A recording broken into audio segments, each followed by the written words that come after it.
Hi everyone, I'm Mike and this is the Sunday Art Show. This week I thought I would give you a little behind the scenes look of an artist workshop that I ran in Exeter recently. So as you can see, I'm just setting up the equipment now. I would normally get to the venue around about, I guess, half an hour before the students arrive. Gives me enough time to put out the tables and chairs, and I also set up a micro exhibition as well. But as you can see, this hall it's a really great venue actually. It's got a lot of natural light and it's quite spacious, so there's plenty of room for lots of students, but still enough room for people to be able to move around easily and so on. And then having set up the tables and stuff, I usually bring along a couple of originals and a print, for the micro exhibition, and giving the people the opportunity to look at my work, my finished work live, usually stimulates a bit of discussion about the different techniques I've used and the different techniques that the artists who attend use themselves. And then I would usually start by doing a short demonstration. So if I was doing a full-on artist demo, I might be painting away for 2 hours solid as I taught.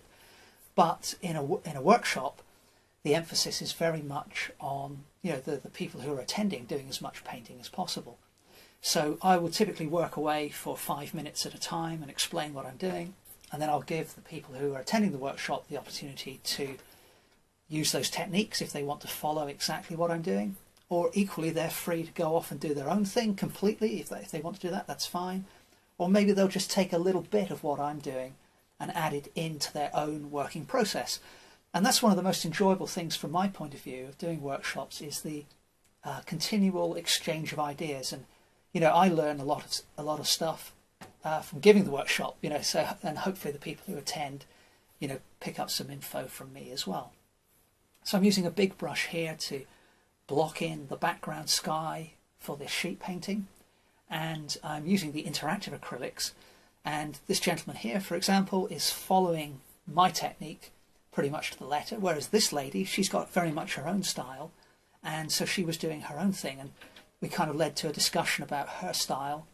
Sorry, we went into a discussion about her style, and we came to the conclusion it was loose precision, which was I intended that as a very high compliment.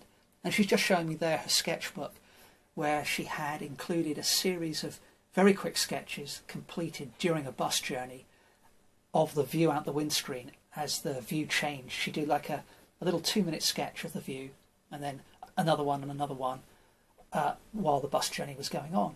So another thing I highlight in the workshops are the characteristics of the different materials that I use. So interactive acrylic, once it's dry, you can wet it by spraying the surface with water, and even though it's dry, you can start to lift off the paint, move the paint around, blend the colours, something which is basically impossible to do with conventional acrylic. And that's what I'm demonstrating here. The red and the blue patches of paint are conventional acrylic, and I spray them with water, and those paints don't move at all, completely waterproof. And both versions have their own advantages and disadvantages. So I try to highlight the benefits of all different type of media as best I can.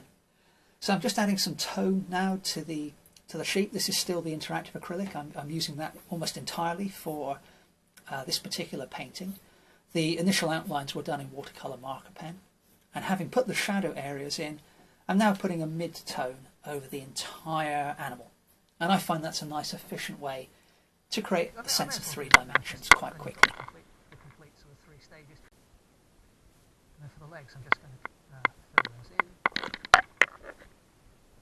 Put a thick layer of that down over the red, blue. Here I've gone back to the conventional acrylic, and I'm just demonstrating how a layer of interference acrylic put down in differing thicknesses gives different effects. So the interference acrylics aren't all that widely used, but they give beautiful shimmering colours, and the colour you get, or the colour switching you get, depends on the background colour.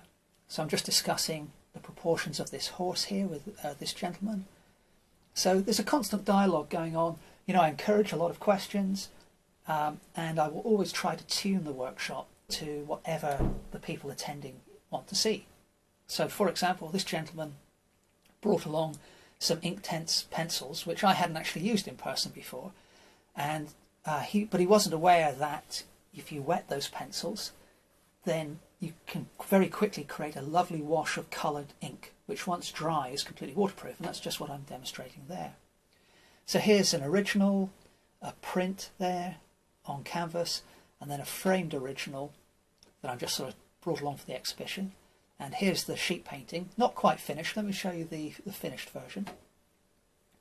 And as you can see, it's not sort of truly finished in the sense that there are lots of areas which have just got a single layer of paint. But I've decided to leave this particular painting as it is because I really quite like the feeling that's been created in it. And I've decided to call this one It's a Strange World, to kind of reflect the quizzical expression on the animal's face, the strange use of colour, and one of the things I like most of all is some of the initial mark making and measurement lines are still visible, and I really like to see that in a work of art. So yeah, there we go, just a brief insight into how I run an artist workshop. Hope you enjoyed this little video. As usual, please remember to comment, like and subscribe, and I look forward to seeing you next Sunday for the next episode of the Sunday Art Show. Thank you very much for watching.